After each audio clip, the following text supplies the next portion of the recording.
Today, we are going over the elements that Icebreaker has to offer and ranking all 11 of them. Icebreaker is a new for 2022 Premier Ride Skyrocket. I got the chance to do this ride 3 times in rows 3, 5, and 9. Just a disclaimer that the launches do have hills before and after them. However, I'm still including them for each of the launches, and I'm not making them separate elements. Alright, let's not waste any time and get on to number 11.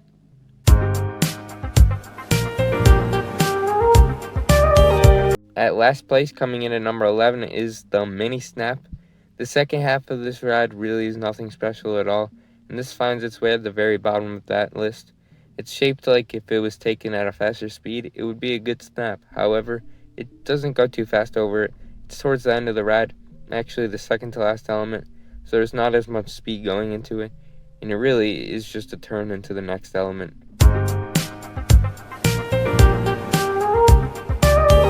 Number 10 is the first backwards launch. This is the very first launch on the whole ride. It has a small bite to it, but not very much. It's very gradual. It's not that sudden.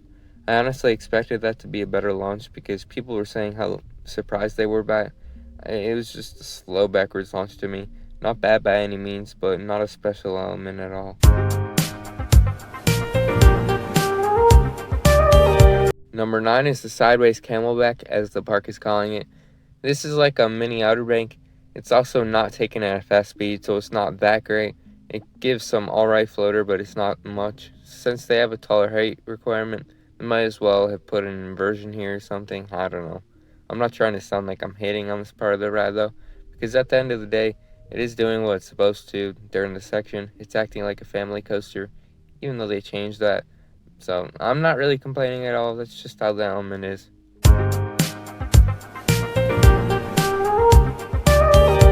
Number 8 is the first forwards launch.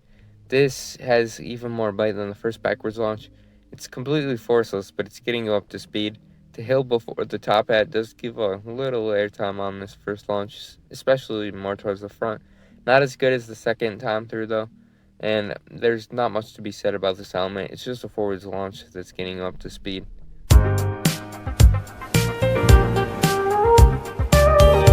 Number 7 is the double down. The double down is, of course, 2 hills back to back. They gave full ejector, but it wasn't really strong. I did enjoy them. It's the element after the top hat, so a lot of kids might need something small to help them recover from the top hat. I don't know, just a thought.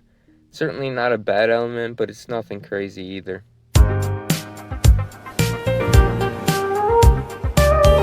Number 6 is the second forwards launch. This is the fastest launch, and you'll feel that airtime hill at the end of the launch track gives some great airtime. It can be slightly painful, but not too bad, and that's more towards the front row. Also, the launch after the spike isn't anything special at all. It's not very memorable. But yeah, this launch isn't too forceful, but that's not a huge deal. It's not supposed to be on this coaster that was designed for families, so I'm fine with it. Plus, it can't go too fast over the top hat. That isn't that tall itself.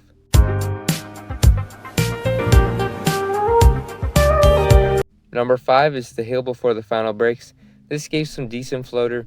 I enjoyed this element for sure. It's a great way to end off the ride. It takes place close to water, so there's a nice view to the left. But yeah, I'd say this is better towards the back row. Honestly expected it to be better towards the front, but nope, back row.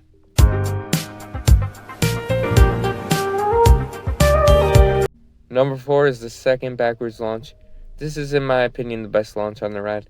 It's not the fastest, it's the second fastest, but taken backwards is more fun than forwards in general. It does everything the second forwards launch does, but backwards, and it barely feels any slower. Therefore, it's the best launch on the ride, and I'm sure I can get some people to agree with me there. Although I know a lot of people will say the second forwards launch is better for the hill right before the top hat. Although that wasn't a highlight for me, so it doesn't matter that much. The second backwards launch isn't intense, but none of the launches are on the ride, so that wins it for me.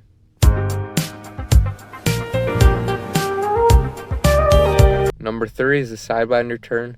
Now we're getting into the 3 elements that I really enjoyed on this ride. The Sidewinder turn was a very interesting element. It had a nice mix of laterals and airtime. It kind of felt similar to one of the turns on Georgia Scorcher, just sitting down and not as fast. I know that's a weird comparison, but that's what it reminded me of. I do love that on Georgia Scorcher, so there's no reason I wouldn't love that on Icebreaker too. And I absolutely do. I was wondering how the Element would ride, and the Element didn't disappoint me. It's pretty good, and for sure the highlight of this second half of the ride.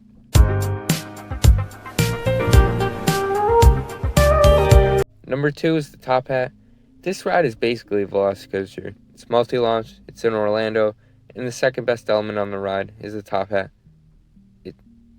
It's not really anything like Velocicoaster, but this Top Hat is a very strong element. It has some relatively high negative G-forces. The restraints do kind of restrict some of the airtime you could get on it. It still gives nice airtime, but if it had better restraints, then this could be an elite element potential, and keyword is potentially. It might not be, but with better restraints, this element has potential of being awesome. But now, it's just a good element.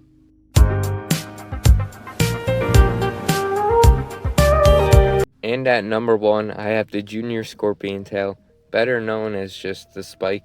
On the first launch, you have to be in the back for it to do something, and it still doesn't really do anything. On the second backwards launch, it is a fantastic element though. This is my favorite Spike I've experienced.